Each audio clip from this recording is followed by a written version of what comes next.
Bonjour à tous et à toutes, merci de nous rejoindre pour un nouvel épisode d'À l'écoute de la Paracha. Je vous rappelle qu'il y a un épisode hors série qui est sorti sur la Haggadah avec des commentaires, des explications.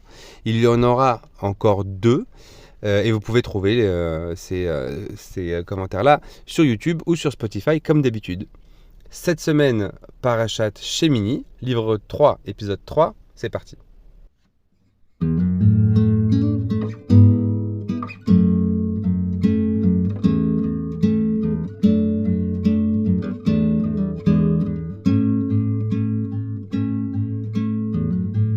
Would you know my name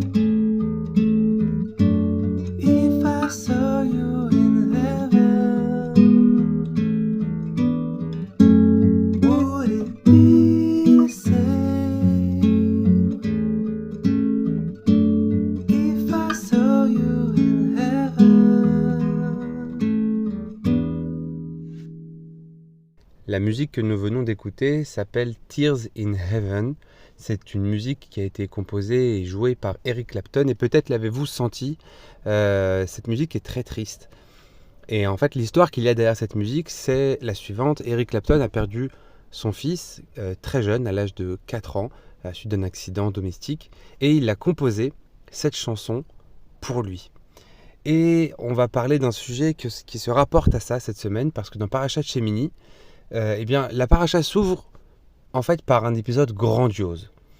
C'est l'inauguration du Mishkan. Ça fait plusieurs parashiot depuis la fin de Sefer Shemot qu'on nous parle de l'édification du Mishkan, de sa construction, de tous ses ustensiles avec force, longueur et détail. Il y a les 7 jours de préparation que nous avons vus dans les parashiot précédentes où Moshe prépare tout et fait les sacrifices, etc. Et là, le 8e jour, alors que l'émotion est à son paroxysme, eh bien, c'est le moment où la Shekhinah va venir résider dans le Mishkan, où Aaron et ses enfants vont commencer à faire le travail de sacrificiel dans le Mishkan. Et à ce moment-là, dans cet épisode-là le plus extatique et le plus jouissif et le plus heureux qui soit possible de décrire, eh bien arrive une tragédie. À un moment donné, deux des fils de Aaron, Nadav et Avihu, apportent un feu étranger, nous dit le verset, et meurent sur le coup.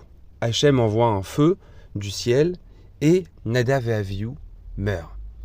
Imaginez un petit peu la scène, c'est tout le peuple réuni pour voir la descente de la présence divine parmi le peuple et il se passe cette tragédie. Alors il y a beaucoup de commentaires et des explications sur la raison du pourquoi. Qu'est-ce que Nadav et Avihu ont bien pu faire de si répréhensible pour mériter ça? Ou alors, pas du tout, parce que tout de suite après, Moshe va venir parler à Aaron et ôter tout doute sur l'intégrité de Nadav et Avihu, parce qu'il va lui dire Moshe va dire à Aaron que Dieu lui-même lui a dit que, le verset nous dit que Hachem se sanctifie par les personnes qui sont le plus proches de lui. C'est-à-dire Nadav et Avihu sont partis, ont été tués, mais parce qu'ils étaient à un degré très élevé. C'est paradoxal, mais bon, il y a des explications là-dessus. Et Aaron a une réaction très particulière, il se tait. Vaïdom Aaron. Et on va essayer de traiter de ces deux aspects-là. À la fois de cet acte-là, de Nadav et Avihu, qu'est-ce qu'ils ont voulu faire à ce moment-là, et pourquoi est-ce que Aaron s'est tué? Qu'est-ce que signifie ce silence? Peut-être connaissez-vous cette allégorie, cette comparaison, entre une flamme et l'âme humaine. Qu'est-ce que c'est qu'une lumière, une flamme? Eh bien, c'est une tige, c'est-à-dire une mèche, avec la flamme, et en dessous, bien la cire ou l'huile qui permet à la flamme de brûler. Et l'âme humaine est composée, en tout cas se comporte de la même façon. Il y a cette tension vers le haut, comme la flamme qui cherche inexorablement à aller vers le haut. On a l'impression qu'elle veut essayer de s'échapper de la bougie. Elle est attirée vers le haut.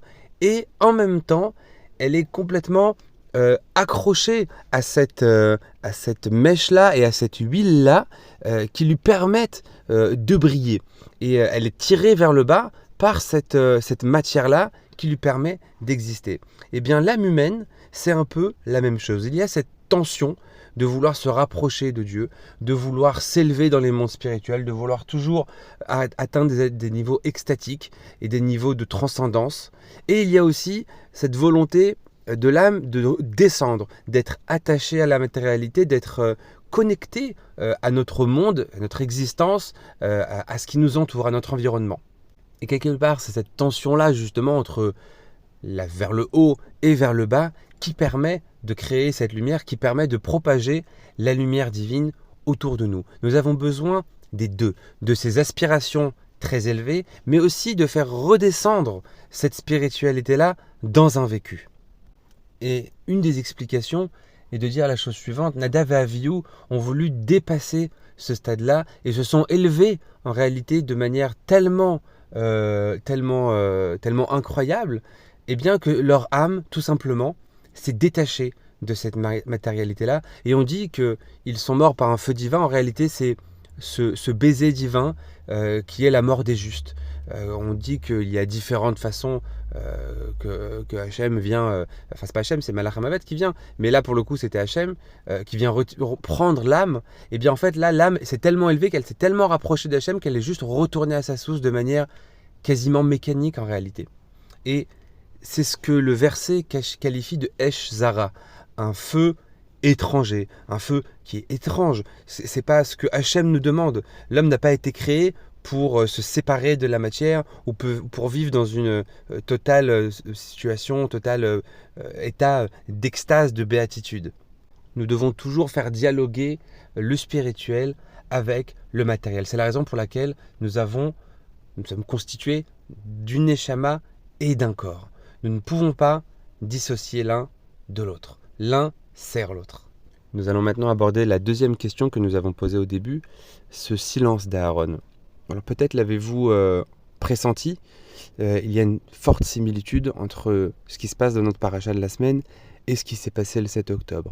C'est-à-dire qu'en plein milieu d'un des jours les plus joyeux de l'année, les festivités de Simchat Torah, où tout le monde est à la synagogue avec les enfants et les Sifrei Torah, et tout le monde s'apprête à danser et à faire la fête, eh bien a lieu ce drame dont l'information se répand évidemment très rapidement. Et on ne sait plus quoi faire, on ne sait plus comment réagir, on sait pas ce qui se passe. Et là, dans l'événement de notre paracha, le verset nous dit « Vaïdom Aaron », Aaron s'est tu. C'est-à-dire que au moment où on lui apprend la mort de deux de ses fils, Moshe vient lui dire qu'en fait c'était une sanctification, et il se tait.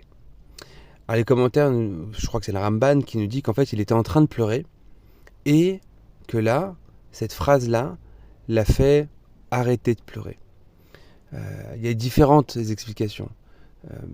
Alors d'abord, évidemment que de se dire que ses enfants sont partis d'une façon qui est une sanctification du nom divin, c'était évidemment sûrement une consolation pour lui, mais ça n'enlève pas la douleur.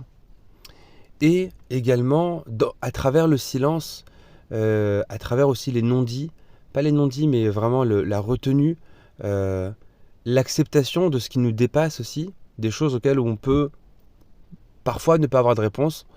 Pas tout le monde a la chance d'avoir Moshe Rabbeinu venir donner des mots de consolation qui viennent directement de Dieu. En tout cas, ce silence-là peut être le début d'un processus de consolation, de résilience. Parfois même dans ces moments-là, je ne sais pas vous, mais on sait jamais quoi dire, on ne sait jamais quel sentiment exprimer vis-à-vis des personnes qu'on va voir pour consoler.